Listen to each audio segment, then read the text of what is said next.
Como é que fica a sua empresa se um dos sócios resolver se divorciar e a empresa quiser metade das cotas sociais dele? Ela vai entrar no negócio, vai simplesmente receber? E se um dos sócios ficar adoentado ou ficar incapacitado por alguma razão, um acidente, um AVC, a empresa vai remunerá-lo durante o tempo que ele ficar incapacitado? Quanto? Por quanto tempo?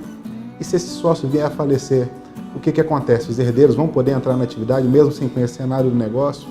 Somente um documento é capaz de responder a todas as perguntas. E o nome dele chama-se Pacto Societário. Em 2017, o Brasil atingiu a marca de 20 milhões de empresas. Segundo o estudo do IBGE, pelo menos 80% delas, ou seja, 16 milhões de empresas, são sociedades de 2 ou mais pessoas. E a Bíblia do Advogado diz que onde existe 2 ou mais pessoas, ali existirá também um conflito. Um recente estudo do Sebrae demonstrou que a grande maioria do fechamento dessas empresas se dá mais pela divergência entre os sócios do que pela falta de dinheiro ou falta de planejamento.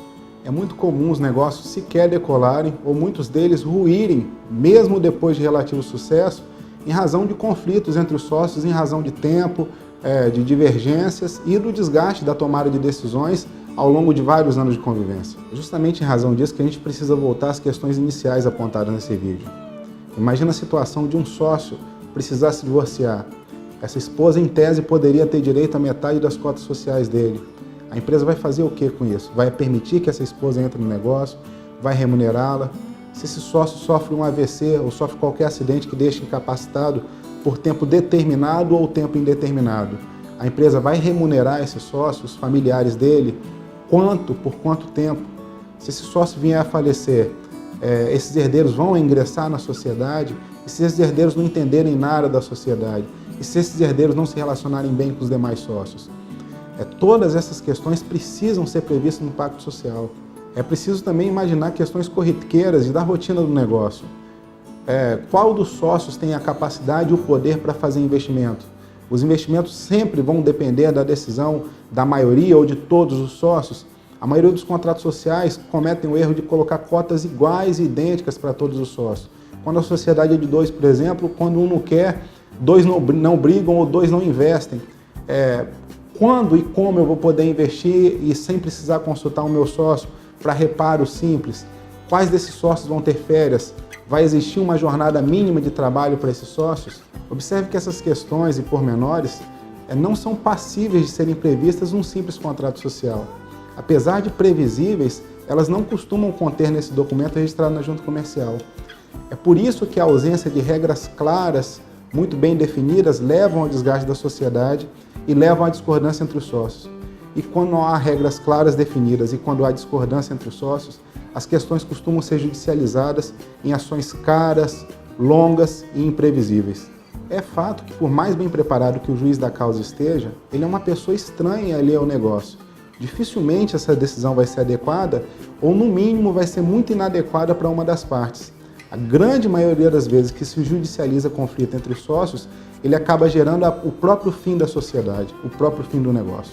O Pacto Societário é um documento extremamente simples que evita todo esse transtorno, custo e tempo judicial despendido.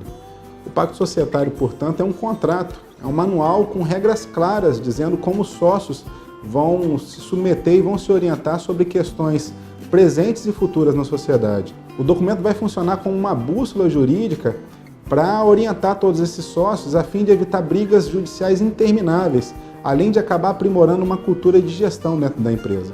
É importante ressaltar que nesse documento os sócios vão definir livremente quais são os termos e as regras que nele vão conter.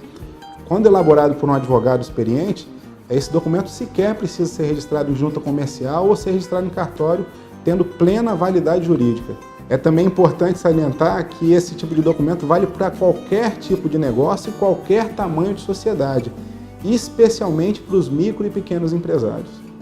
A gente acaba acostumando ouvindo de alguns empresários dizendo que o documento para eles é dispensável pelo fato de se relacionarem muito bem com os sócios. A grande questão é que ninguém monta uma sociedade com quem não se relaciona bem. E outro grande ponto é que a maioria das ações judiciais são sempre versadas e voltadas contra pessoas com quem você mantém algum grau de relação. Fato é que, indiscutivelmente, o melhor momento para a elaboração desse pacto societário é quando o negócio está iniciando ou depois que o negócio iniciou, é quando a situação estiver harmônica entre os sócios. Porque é justamente nesse momento de harmonia que é possível se estabelecer um pacto e um documento com regras muito francas e claras entre os sócios. Portanto, o empresário que quer evitar que sua sociedade termine num tribunal pela caneta de um juiz, em vez de fazê-la crescer pela caneta dos sócios, é melhor fazer um pacto societário.